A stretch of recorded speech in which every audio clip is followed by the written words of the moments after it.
virtually, as we say. We're glad that everyone is taking this in. Others, I will remind you, may be watching this as a recording, and therefore, just let you know that what you share will be posted online on YouTube later on. So we're glad you're all here. Yeah, this is week two of our series. Last week, we laid the foundations. We discovered variations on a common story, didn't we? It's not like there's one story of Jesus. There are many stories here. We realized that it's going to be a disservice to our four gospel writers by simply cramming them all together, by melding them into one. Each has a unique way of bringing the good news to their readers, to their listeners. Differences may be bold and obvious, like how each one opens each one of their gospels. And some differences will be subtle, almost like you really got to pay close attention to hear what each one is saying. We're going to pay attention to both of those today. I also want to remind you that our gospel truth is both a witness to history and a witness to their faith. Okay, they are best read as statements of faith. Our closing song in worship today, I love to tell the story. And that was like verse 3 singing, we're going to tell it to those who don't know it in ways that they will hear the good news. Well, that is what our gospel writers are doing, passing on the story of Jesus to those who have not heard it before, hearing it maybe sometimes for the first time. They need to hear it in a way that they will take in what Christ has to offer. Yes, we are talking to spiritual issues, not just historical data issues, and we're going to be talking to specific audiences as we move ahead. They were spread out across the Mediterranean region and spread out over 40 to 50 years of time. And so these four, here are those dates once again about the approximation, about when they came out with these. There is no definitive answer, but pretty close for what we're talking about here. These four accounts, Matthew, Mark, Luke, and John, were among the many actually that circulated, but these four were probably the best, let's just say the most impactful or most relevant. Not just a popularity contest, but it's like, this is what speaks to my soul, is what I believe was going on. The people were moved by what was either written or spoken to them, and therefore it had a lasting impression on them. And it also is having a lasting impression through the millennia to reach all of us as well. Today, we're going to turn to the Gospel of Mark. Mark is our first writer here who's going to come on to our timeline, and which is believed to be of course, the earliest gospel, written around 65, 66 is our good guess. By this point in history, the news of this backwater rabbi, way down in the Holy Land area. Well, guess what? The whole movement is about to grow. It is starting to spread quite rapidly, actually, for that day. And it is reaching all the way to Rome already by the time Mark writes what he does. But before we dive into the details, let's pause and share the following with each other in your table groups, all right? What have been some significant events which have taken place in the world in your lifetime? Just list them out. Not in your, oh, I had a baby. No, what's happening in the world? Go for it, in your lifetime. You'll have about 3 minutes.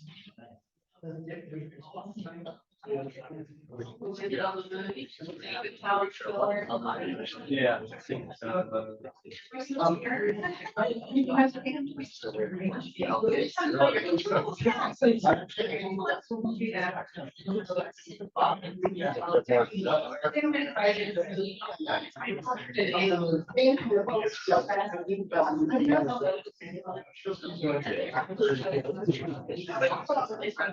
Figure this out. I just thought, yeah.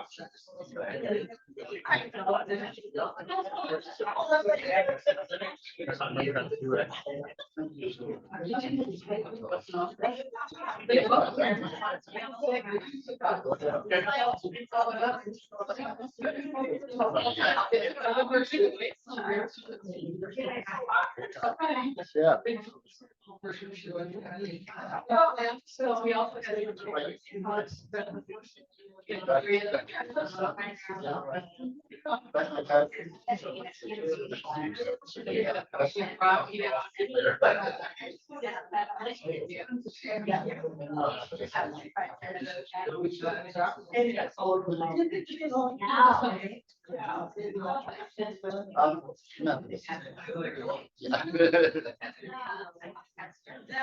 All right, let's come together again. What are the events that have happened in the world in your lifetime? Let's just shout some out so we can hear what's going on. Vietnam War. Vietnam War, Yeah, 9/11, COVID, AIDS. Yep. Kennedy's assassination, moon landing, and another landing just this week about Women's rights and the backlash. what's the backlash? Women's rights and the backlash. Ah, women's rights and the backlash. I love that one. Thank you. Ending of apartheid. Ending of apartheid. Tearing down the Berlin Wall. Shall we add that also? There we go. Yeah. All these things are happening as a backdrop when you hear about them and we talk about them. Well, guess what? A lot of things were happening in the backdrop also in Mark and our writers. So let's encounter our first witness here. Listen to the truth that he is going to speak to his constituents. Mark was believed, you see, to be a missionary immigrant, probably living in the outskirts of Petula. Sorry. Rome. That will tell us something right there. He is in the outskirts of Rome. Mark is cosmopolitan, a city-dwelling man who probably spoke both Greek and Aramaic. More importantly, Mark is likely to have been one of the original 12 disciples, and afterwards was believed to have been the assistant or interpreter for Peter himself. Therefore, Mark's gospel, you see, is in all likelihood was Peter's own witness of Jesus. That I find fascinating in itself. Maybe this is how Peter told all those he was encountering as well. But Mark's gospel gives us the story as it was told, therefore, in and around Rome soon after Peter's death. We'll get more to that in a second. Rome at this time is a city. It is crowded with people. It is lots of structures, wooden structures, by the way. And on July 19th, to be exact, in the year 64, a monumental event took place. Rome was swept by fire. It was so large, in fact, that the fire would blaze for an entire week, it says, before it could be brought under control. And in the end, only 4 of the 14 districts of Rome escaped. Only 4. 3 districts were completely destroyed, and the other 7 suffered very serious damage. And so, to our timeline here, I'm going to start painting these pictures of what we've had up on the screen onto our timeline. Here we are going to Rome. There is a great fire.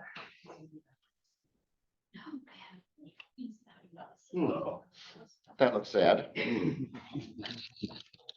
Let's try this with another piece.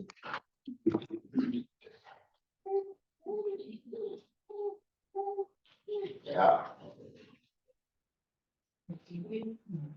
The backdrop is taking shape. There we go. Now, during all this destruction that's taken place, many of these early Christians, this new movement that's taking place, they're remembering some of these words of Jesus, and these Christians interpreted the fire, many of them, as God's punishment on Rome. Oh dear.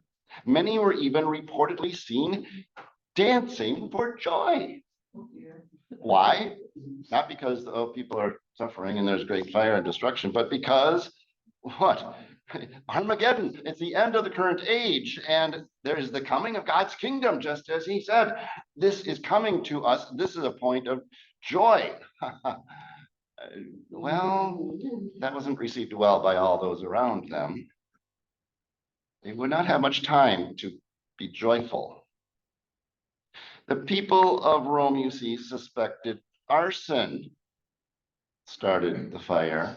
Oh, yeah, who was that? That's Emperor Nero. They thought Nero may have started it himself. Oh dear. Those in power, like Nero and his entourage, were now, they had an angry crowd in front of them. Dangerous crowd. Someone had to be blamed. Guess who?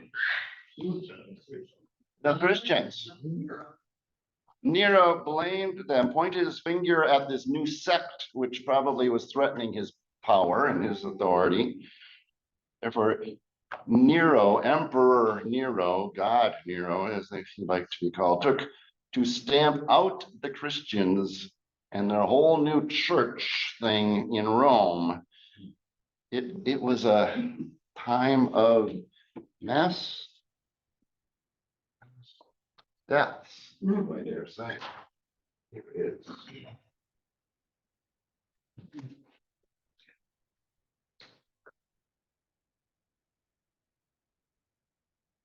A Roman historian of the day named Tacitus describes it from their perspective. To dispel the report, Nero made a scapegoat of others and inflicted the most exquisite tortures upon a class hated for their abominations, whom the populace called Christians. Accordingly, some were first put on trial, and if they pleaded guilty, well, wanton cruelty marked their executions. Covered with the skins of wild beasts, they were torn in pieces by dogs and thus perished. Many were crucified or burned alive and even set on fire to serve as an illumination by night after the daylight had expired. Nero had offered his own gardens for the spectacle. I end my quote. Yeah. That's quite a picture of what is going on. Probably. Fire did start. What's that? Do you know how the fire did? Oh, there's no definitive, but the popular opinion is it was started by Nero. I don't know why, but probably among the many who died. You got to get this in here too. In all these persecutions, all these, just probably amongst them were Peter and Paul. Died during this time. So it makes me wonder, probably makes you wonder, like maybe this first gospel is also a tribute in their honor, a way to capture what they had been saying, wanting to preserve it, pass it on. Here's Mark. Wow. Regardless, we're not going to know that for sure, but it was in this volatile era in which Mark then penned words of encouragement and faith to Christians who were facing the possibility of being crucified also, burned alive even. And if ever there was a time when the followers of Christ, we need a gospel, we need good news, we need some answers to life's questions about agony and why is this happening and suffering. We need a word so we can hold on for our own futures. Yeah, this is now. This needs to be brought forth, and so it is. And so Mark shared the story of what Jesus had said as he faced his own death. I'll say that again. He's going to share what Jesus said as he faced his own death. And he called the crowd to him along with his disciples and said, this is Jesus, by the way, whoever wants to be my disciple must deny themselves and take up their cross and follow me. For whoever wants to save their life will lose it, but whoever loses their life for me and for the gospel will save it. What good is it for someone to gain the whole world yet forfeit their soul? Or what can anyone give in exchange for their soul? If anyone's ashamed of me and my words in this adulterous and sinful generation, the Son of Man will be ashamed of them when he comes in his Father's glory with the holy angels. And he said to them, truly I tell you, some of you who are standing here will not taste death before they see the kingdom of God has come with power. Yeah.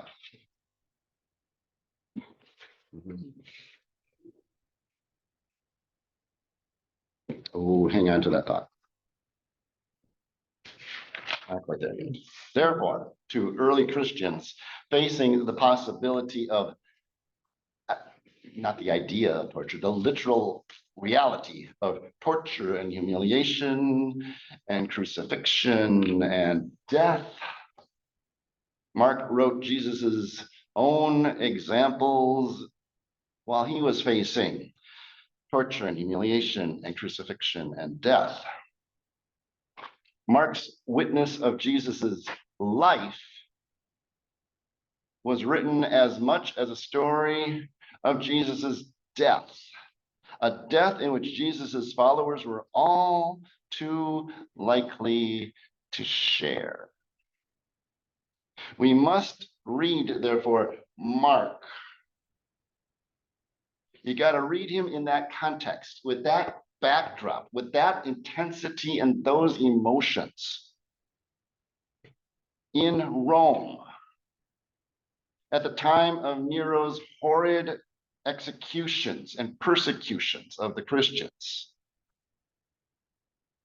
I think in doing so, the words from the cross and that what Jesus says comes alive in much more intense and vivid ways.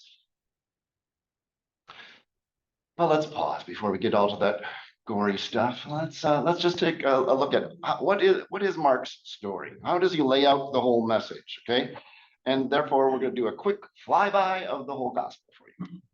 Quick little overview.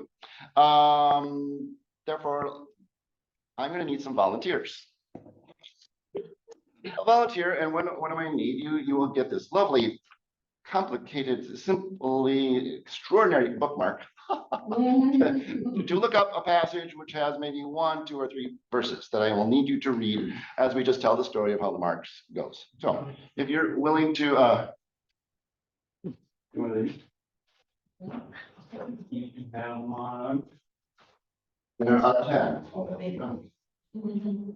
And when you do, speak up so our Zoom people can hear you too.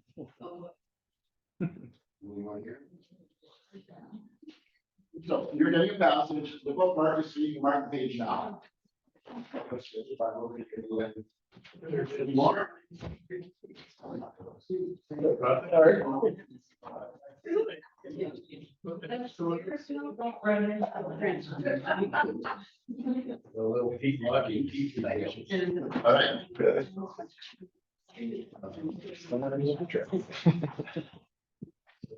I would involve those online, but I'm not sure we're that technically savvy up here yet. But thank you for participating with us as we go through this. So we're going to take a quick flyby, and all I want you to do is you don't need to pause, you don't need to comment on it. You're just going to read this passage. You all have different versions of the Bible.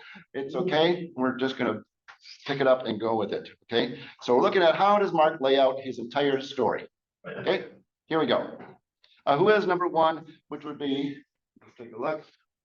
Chapter 1, first chapter, 28th verse. Who has that? Let's hear what that says nice and loud if we could.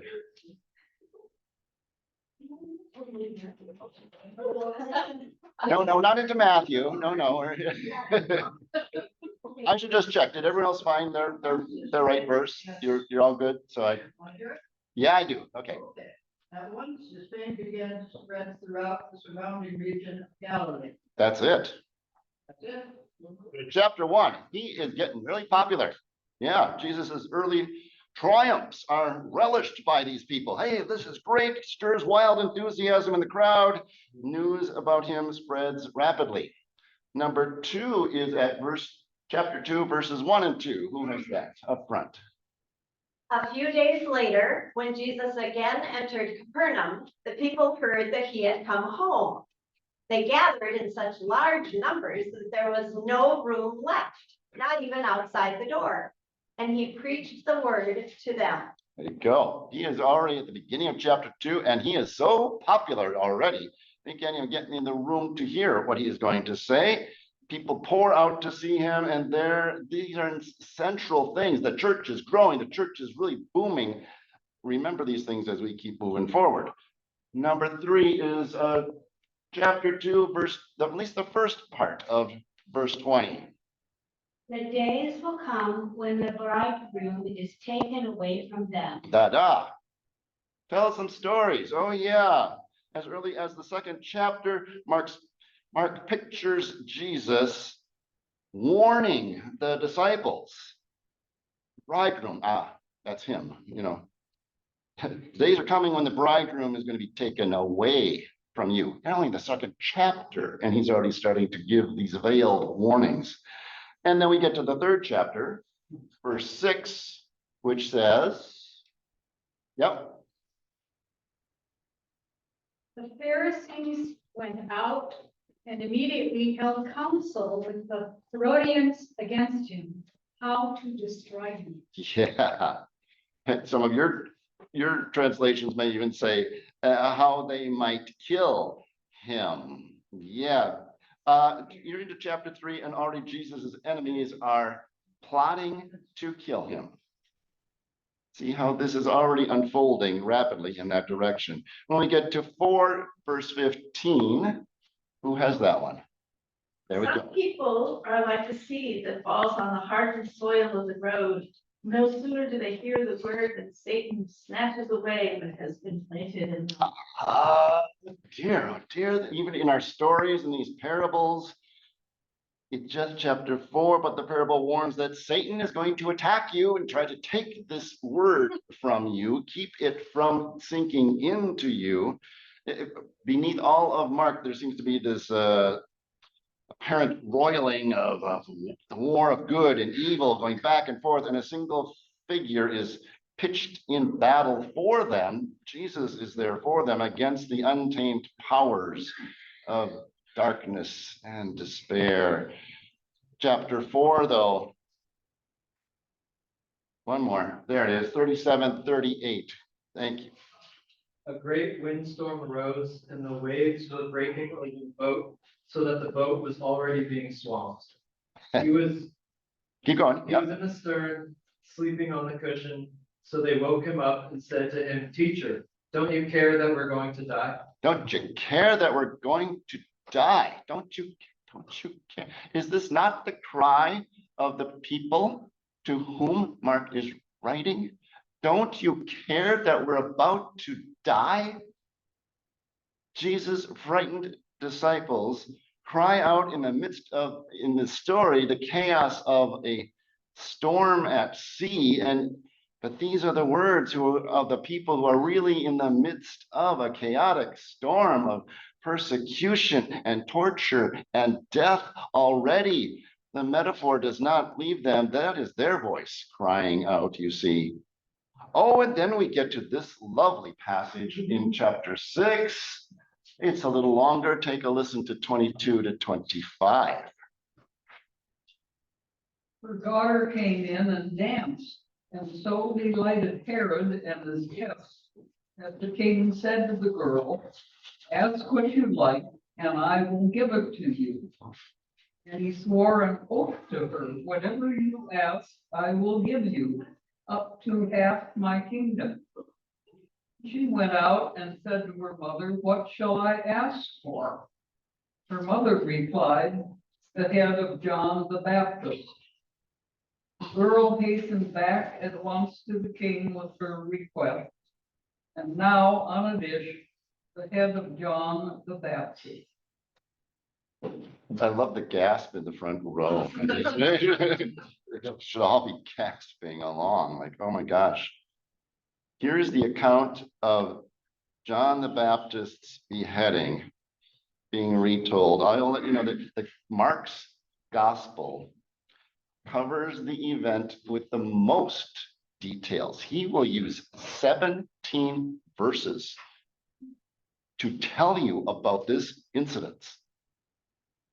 After all, I think is his point. After all, if the whims of a teenage stepchild, the bitterness of a vengeful wife, and the shallowness of a drunken ruler can lead to the death of the great ones, a great one like John the Baptist, it can happen to you.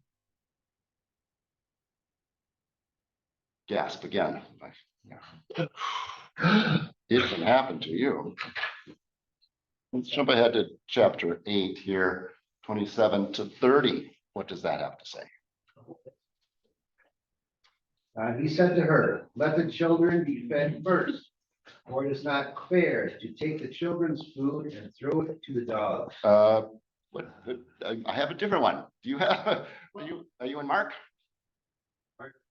8, oh, 7. That's right. Other can of. That's right. 27 to 30. That's okay. All right. Jesus went on to his disciples to the villages of Caesarea Philippi. Yeah, there's a mouthful. Yeah. And on the way, he asked his disciples, "Who do people say that I am?" And they answered him, "John the Baptist, and others Elijah, and still others, one of the prophets." He asked them, "But who do you say I am?" Peter answered him, "You are the Messiah." And he sternly ordered them not to tell anyone about him. There you go. Thank you. You're at the very midpoint of the narrative, and now Mark changes keys, so to speak. If you're a musician, he changes keys, and Peter declares Jesus to be God's anointed, but keep it secret. That's what he says. Keep it. Don't tell anyone. Don't tell anyone. But if you go to the very next verse, the very next sentence, what does it say in 31 and 32? Then he began to teach them that the Son of Man must undergo great suffering and be rejected by the elders, the chief priests, and the scribes, and be killed, and after 3 days rise again. He said all this quite openly, and Peter took him aside and began to rebuke him. Yeah, for the first time now, finally, Jesus speaks openly about his impending rejection and forecasts his death coming on the horizon. There it is, right as he's being revealed who he is. And from that point onward, in the Gospel of Mark, the sound of the opposition is going to be ever present. It's going to be determined. It's going to be dangerous. And it grows ever closer and closer as we go. Jesus' chosen followers, however, the disciples, they dream blindly on of privilege, and they dream of power, and they misunderstand, and they get all above themselves, and they are ambitious and jealous of one another. And when they are put to the test, they run away.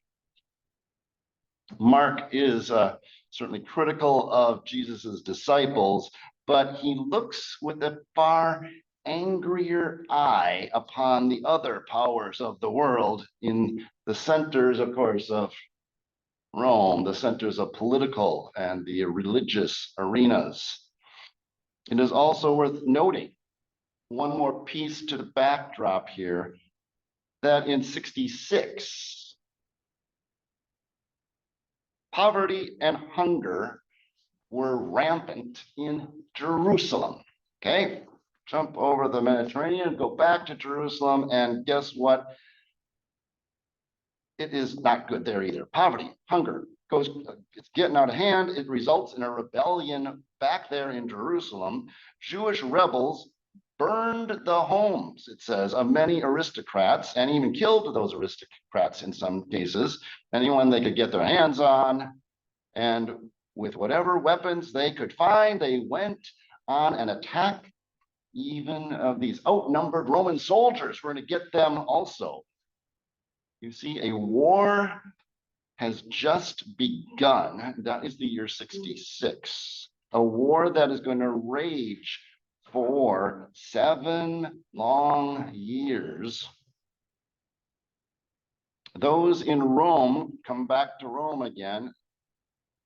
I believe they would have gotten word that this is what's happening to their loved ones back in Jerusalem, where they were attacking, starving, going to war. And therefore you have this next reading in chapter 13, 7 and 8 that says the following. When you hear of wars and rumors of war, do not be alarmed. This must take place, but the end is still to come. For nation will rise against nation, kingdom against kingdom. There will be earthquakes in various places. There will be famines. This is but the beginning of the birth pains. It is. Mark's gospel, Mark's account alludes to some traumatic events. But remember, that's 30 years between what's supposed to be happening with Jesus and now when he writes. Remember, though, our talk about MASH last time. You can still be living here. You're talking about here, but you're telling the story about back there. Oh, you know, it's all woven together. One thing certain, though, this is the main thing probably, there is no love in Mark's story for the powers that be. There is no attempt to reconcile with them, nor attract them to this gospel. No. Mark is driven to make known his perplexing Jesus. Well, I'm not going to tell the comfortable ones over there, the ones in power over there, the privileged ones over there. No, his message is to those who will suffer, just as Jesus suffered at the hands of the world's elite. One message is very clear. Jesus is predicting to his disciples that they will be persecuted.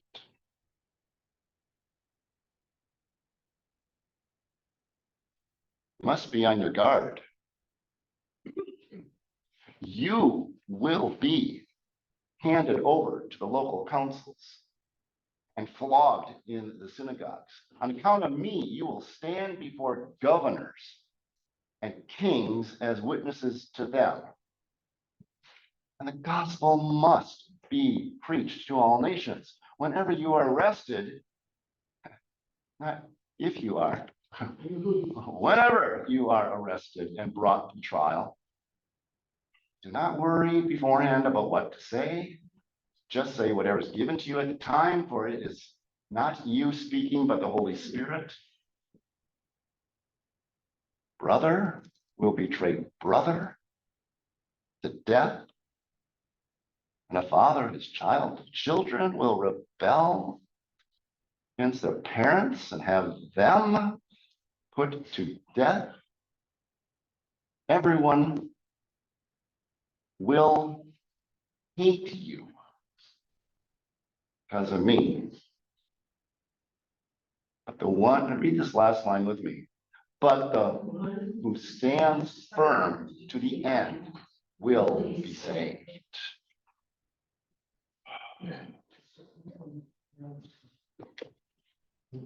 So, put that sentence on top of our picture here. You must be on your guard. You will be handed over. You will be flogged. You will be persecuted.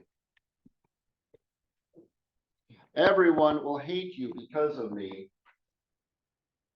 Why is he writing these things? Yeah, now we understand why he's writing those things. But the one who stands firm to the end will be saved.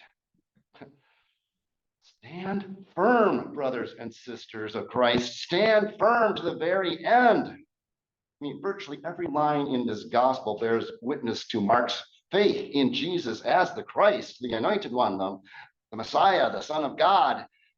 And almost every line, both subtly and directly, calls on the readers themselves who are facing persecution to remain faithful, even though they, like their master, may be on the way to their own martyrdom. The lines come alive, do they not? On top of that picture. Now there's one scene just before Jesus is crucified, which is quite telling. Okay, each of the gospel writers, they're going to relay the account, but they're going to relay it a little differently. Okay, here's where the subtlety I keep warning you about. Listen just to Mark, listen just to these other ones. We're going to listen to this in all 4 times.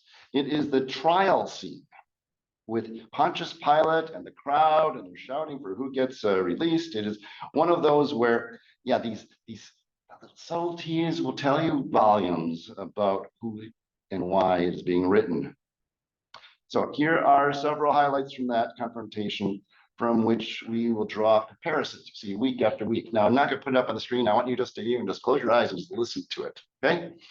Should sound pretty straightforward, but we're going to pay attention to what changes each week. This is Mark 15, 1 through 5, and 15 to 20. Very early in the morning, the chief priests with the elders, the teachers of the law, and the whole Sanhedrin made their plans.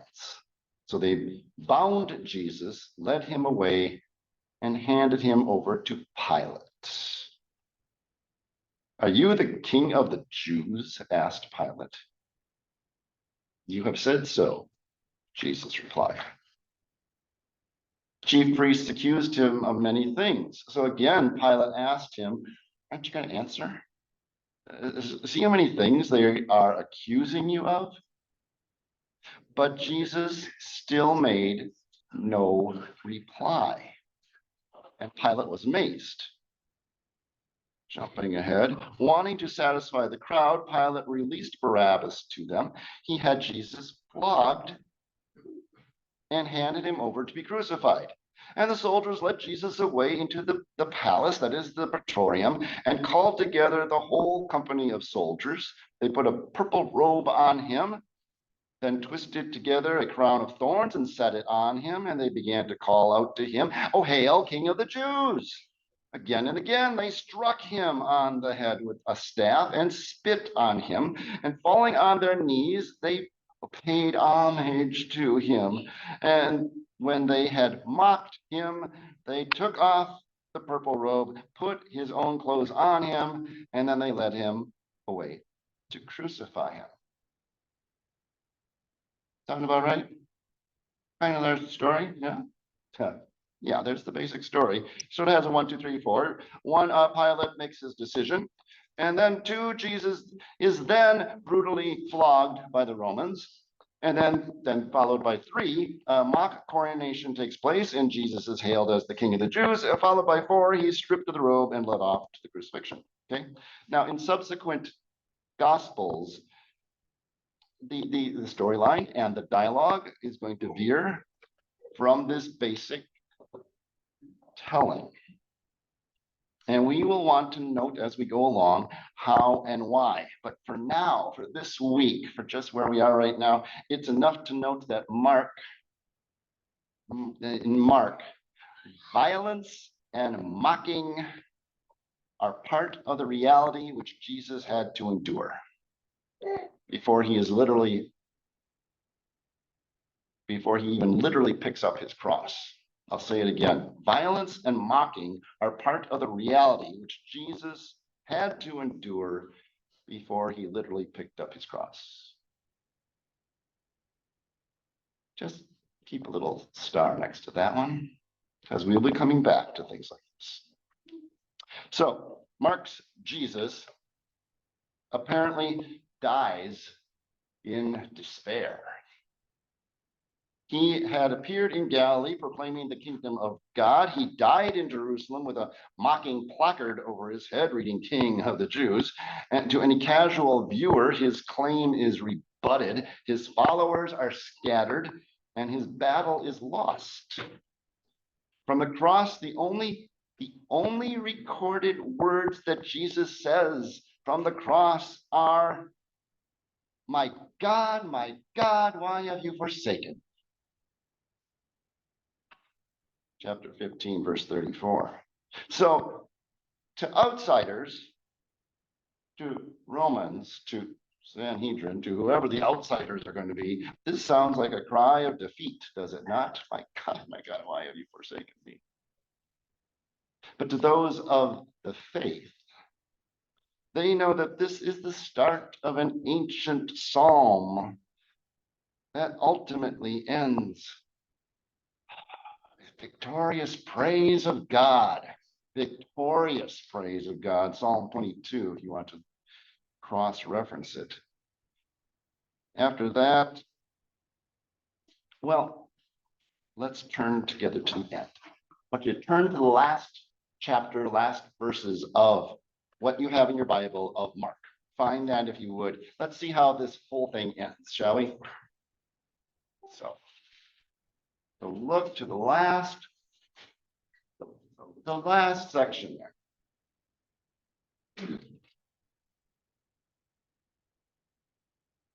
Somebody read to me what like the last line or two is. What you got?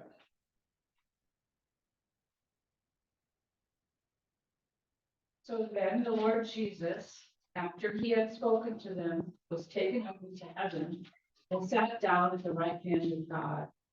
And they went out and proclaimed the good news everywhere, while the Lord worked with them and confirmed the message by the signs that accompanied. Thank you. Is that what a lot of your Bibles say? Something to that effect? Mine has a short ending and a long ending.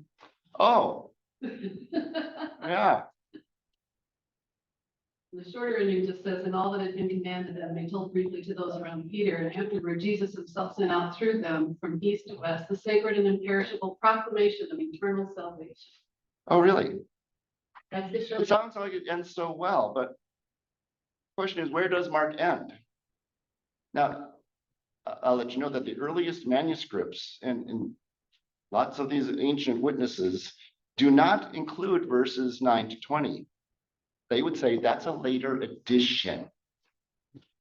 Actually, they're going to make the case, and I think it makes sense for what we're talking about. It ends at verse 8.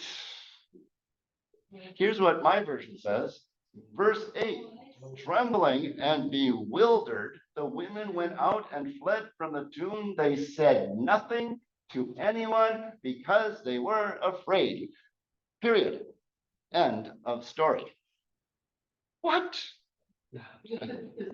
Now most scholars are going to say that's where it ends. That's where the original ended.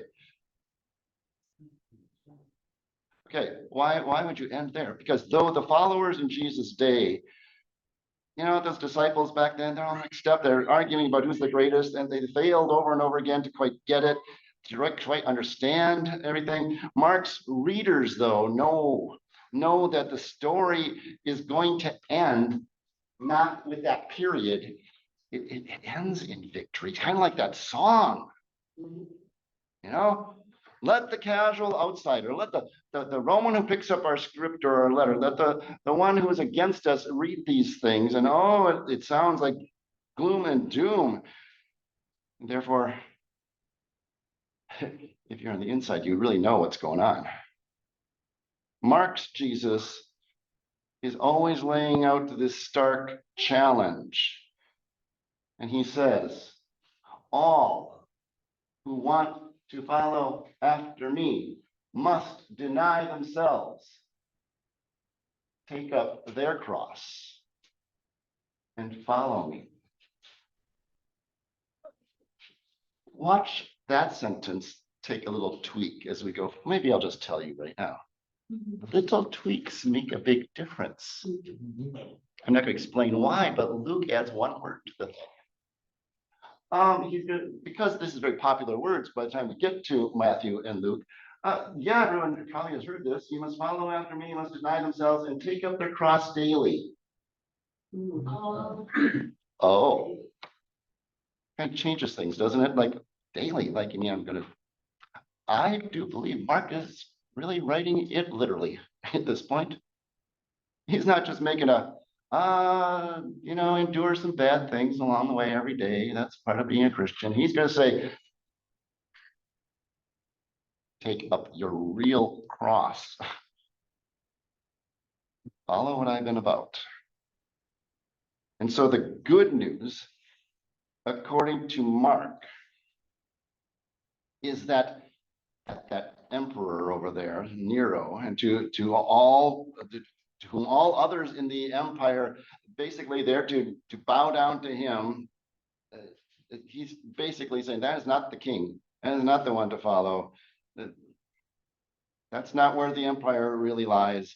These Christians might suffer for the fire of 64 when that comes along. There may be suffering far worse still to come for those who are resisting God, though. If you're resisting God, look out. Don't resist his anointed, his Christ. In Mark's stern and stark story, we hear a rebel witness telling us of the bravery and perseverance of their leader, offering words of encouragement and hope for those who likewise need to be brave and persevere, who will remain faithful to the end. All who want to follow after me must deny themselves, take up their cross, follow me.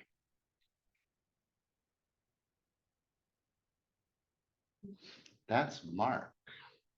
I'm going to give you 2 minutes right now. Jot for yourself on the back of your paper or somewhere, I don't know, 1, 2, 3 key takeaways you had from today's insightful, I hope, presentation.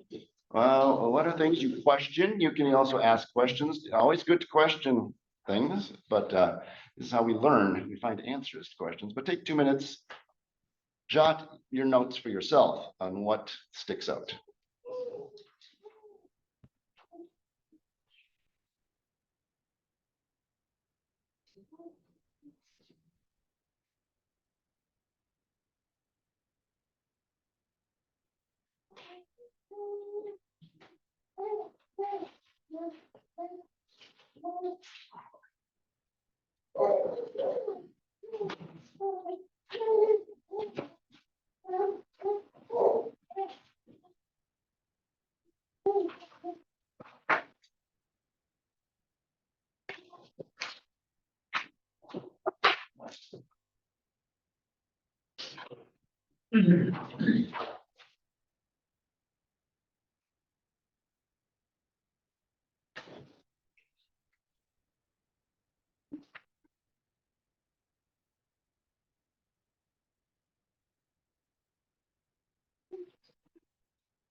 Let you wrap up your thought there.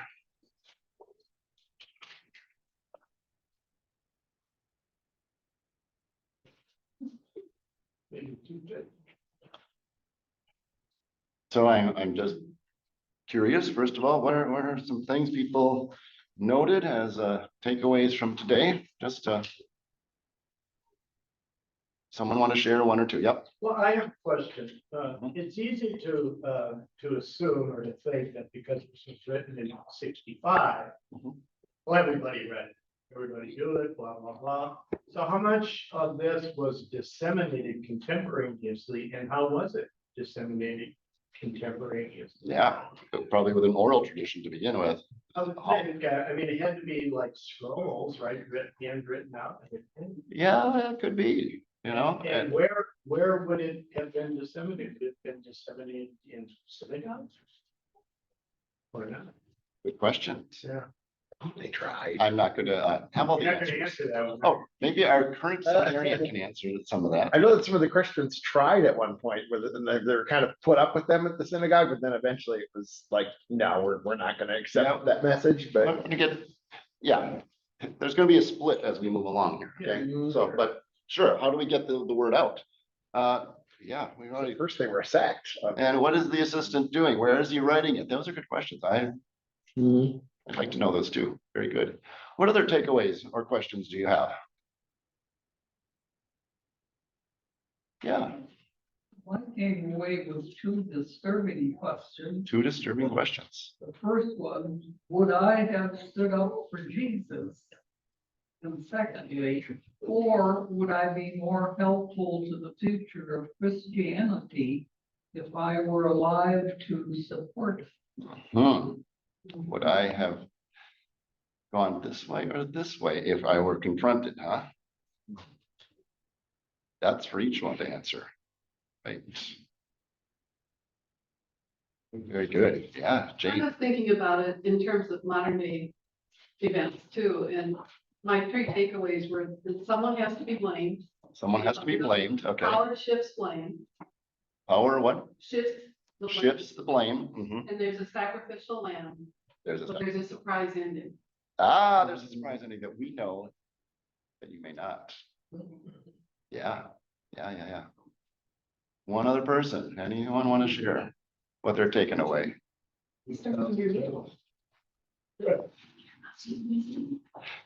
Yeah, go ahead. I took away a lot of contrast, especially in Mark, because he was speaking under the context of so much violence and pain, but it almost makes Jesus feel more like it's like a particular, yeah, he's a high contrast writer. High contrast writer, and there's lots of pain. There is lots of pain. Yeah, go ahead. How long did this persecution after the fire go? How many years? Ooh. The war is about to break out in Jerusalem, which we're going to open up, and that will, I would say, be also a little bit of this whole thing that's spreading with Nero. Okay, so that we know is going to last 7 years. I mean, it's gonna ripple on through, I think, all the rest. Were they actively rounding them up and killing them? I don't know how long that lasted, but yeah, I dare say it. Still wasn't. What would we guess? I would guess it lasted as long as there were crowds making a scene in front of Nero's palace. Because at some point it turns around and Rome accepts Christianity. They'll take several hundred, Few centuries. that'll take a few centuries. Yeah, Right. yeah. Okay, so, but when we get to that, to Matthew starts writing, is he starting to be a more positive message rather than you're gonna be, focusing on misery and persecution for the sake, that's what's gonna happen. We're as we move along, this one will be the most misery and suffering filled Right. gospel. Okay, the others are gonna have a different crowd they're talking to, which may have not be going through this. So that changes even by 75. Huh? Yeah, go ahead. I was thinking, since Mark was an immigrant to that area, did the powers there, were they against him because he was an immigrant or because of the story that he was telling, or was there kind of a combination? Wow, good question. I do not have that. I will not claim all the answers for all the questions in the world, but I think that's a great one to ask about how were people treated then. But I'm also thinking, my first reaction is Rome is trying to expand and expand. They're broadening their reach and their control. That they got to deal with the differences. I'm not sure if because this guy's in Rome, just because you're not from the area, but I don't know. This is how we put this all together. You know, it's like I picked up another puzzle piece. I'm trying to figure out how does this fit. Either we sometimes can put it in place, sometimes we don't have enough information to put it in place, but the picture gets a little clearer as we then ask the question to answer. Yeah. I'm also interested, Mark's is only 1 year. Did something happen to him or why is he? He was probably the more scholars were able to say he's probably in this time frame. Does he die then? No, it just says that this is when this came out. Okay. 65, maybe 66, a little bit. This one's gonna say Matthew probably came out in the years somewhere in the 75 to 80 range. This is all getting out there and broadcasting. Yeah, it's more of a time frame on when and what he's writing about. And I think he's writing about this really specific time frame in mind. Yep. When was the crucifixion? And like how far? Far away, sure. You gotta go back to about 33, so agreed upon number, okay? So you can see space happened here. Lots of letters from Paul are going on in the 50s even, but this is 32 plus years after the crucifixion. You know, that's a lot. All right, I'm going to wrap it up because I like ending you on time, but here's your teaser for next week. Next week, there is danger without, like we have today, but there's also fighting within. All is about to crumble and fall disastrously to the ground. Are you getting the drama already? Get ready for Matthew. Yeah, a time of national crisis, not Roman national crisis, the Jewish national crisis. And therefore, these are the times for theological reflection and reformation of what we say is going on. Therefore, Matthew speaks into the chaos with a most compelling case for his Jewish audience. My friends, Jesus is the one. So join us next time for Matthew's in-house debate. Thank you for coming today. Have a great one.